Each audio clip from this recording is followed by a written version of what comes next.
송은재TV 시작합니다. 이번 추석 연휴에 인상적인 것은, 특기할 만한 것은 문재인에 이어서 조국까지 정치 전면에 등장을 하는 이런 모습을 보이고 있다는 것입니다. 현안에 대해서 이야기를 했다. 문재인과 조국이 약속이나 한 듯이 정치 현안에 대해서 이 추석 연휴에 자기들도 이렇게 주목을 받기 위해서 메시지를 내놓았다라고 하는 것입니다. 조국이 어제 오후에 자신의 페이스북에 이원석 검찰총장이나 검사들이 단지 윤석열 한동훈의 사조직 부하가 아니라면 마땅히 해야 할 일이다 라면서 이 검찰의 공정성, 정의, 공정성을 위해서는 김건희 여사의 그 주가 조작 부분을 수사를 해야 한다. 그 다음 양평 고속도로 이런 부분에 대한 수사를 해야 한다. 그래야 공평한 검찰이다. 이렇게 주장을 했습니다. 조국이 이런 주장을 하는 것 참 얼굴이 두껍다라는 생각을 합니다. 조국이 공정을 입에 담을 수가 있느냐? 조국이 자신이 멸문지화를 당했다. 지금 귀향을 간 상황이다. 이러면서도 좀 이례적인 것입니다. 조국이 검찰에 대해서 공격은 했지만 자신의 이 수사 부분, 입시 부정이라든지 감찰 무마라든지 이런 부분에 대한 이야기가 아니고 전반적인 정치 현안에 대해서 이렇게 이야기한 것은 조국이 뭔가 이 추석 연휴에 자기도 메시지를 내고 싶었다. 이렇게 읽힙니다. 문재인도 그랬죠. 문재인이 지난달 30일에 홍익표와 통화를 한 내용을 공개하라. 자신이 이야기한 것입니다. 홍익표가 강서구청장 선거에 꼭 승리하겠다라고 하니까 당을 잘 추슬러서 단합된 힘으로 내년 총선 승리에 기틀을 마련해서 국민께 희망을 드리기 바란다. 이번 강서구청장 선거에서 승리하라. 이런 이야기를 문재인이 추석 연휴 때 했다. 문재인이 이런 이야기를 하자 국민의힘에서는 문재인이 이제 정치 한복판에 서고 싶은 것이냐, 권력에 대한 미련이 아직도 남아있는 것이냐, 문재인이 자신의 정권 5년 동안 그 많은 비리들, 그 혐의들에 대해서 지금 국민들의 지탄을 받고 있는데 정치 전면에 이렇게 등장하는 것이냐, 이런 이야기도 나왔습니다. 지금 국민의힘에서는 연일 문재인에 대해서 비판을 하고 있습니다. 조국 마찬가지입니다. 조국이, 다른 사람은 몰라도 조국이 공정을 입에 담을 수 있느냐.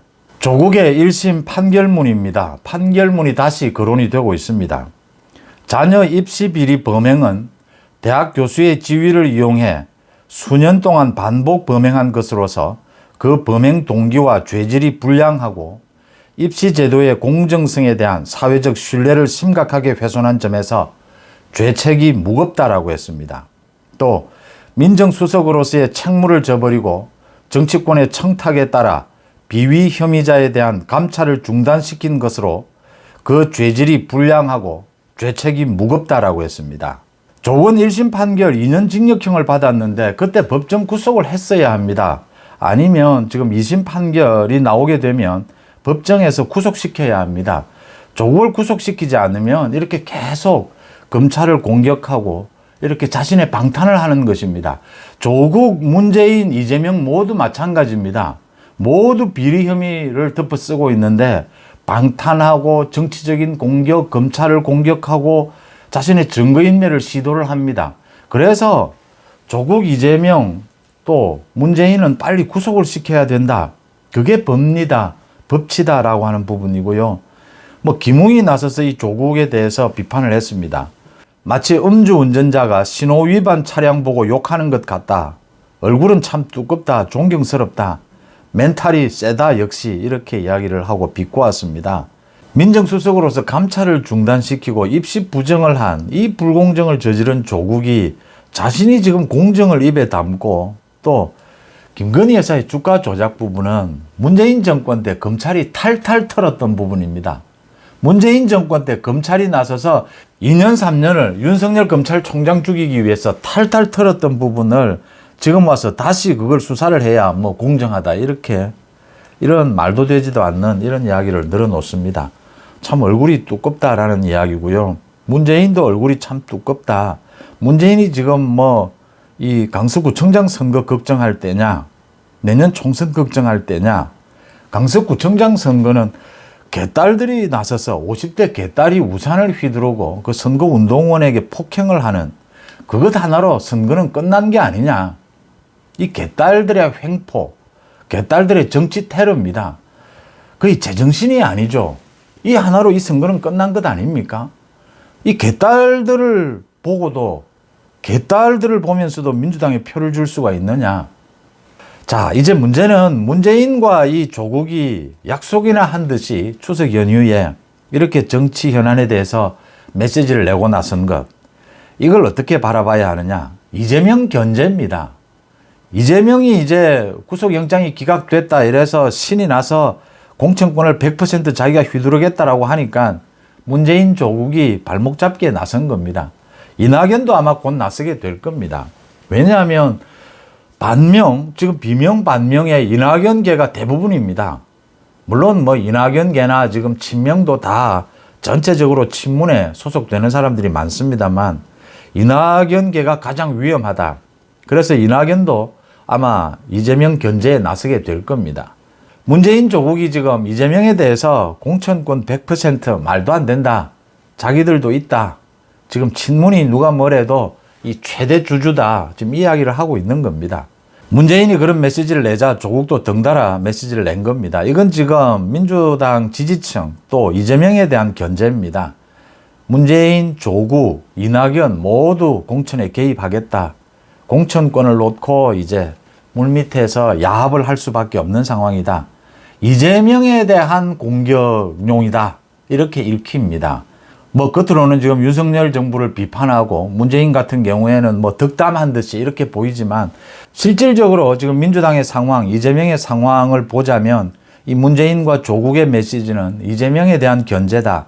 이재명 공천권 100% 휘두르는 데 대한 발목 잡기다. 이렇게 읽힙니다. 이재명으로서는 참 머리가 아픈 부분입니다. 자신의 사법 리스크는 앞으로 더 커져갈 겁니다. 재판 일정도 이제 뭐 거의 매일 법원에 살다시피 해야 되고 또 자신에 대한 구속영장을 재청구하는 것이 남아 있습니다. 이재명에 대한 수사가 남아있는 부분이 더 많은데 구속영장을 다시 치지 않을 수가 없는 것이다. 그건 검찰의 당연한 사법적인 절차입니다. 이런 부분들은 남아있는데 이제 문재인도 나서고 조국도 나서고 이낙연도 나서서 공천권을 가르자 나누자라고 하고 있으니까 이재명으로서는 법적으로 정치적으로 더 위기에 처할 수밖에 없다. 추석 연휴가 지나고 나면 그런 부분이 읽히는 대목입니다. 강서구청장 이 국민의힘의 지적이 맞습니다. 문재인에 대해서 문재인이 뭐 지금 뭐 선대위원장 할 셈이냐 내년 총선에서 민주당 선대위원장 할 거냐 이렇게 비꼬는 것이 그게 타당합니다. 문재인이 여기에 왜 났습니까? 자신이 저지른 그 비리들 문재인 정권 5년 동안 다른 건 또 다 접어두더라도 통계 조작을 했습니다.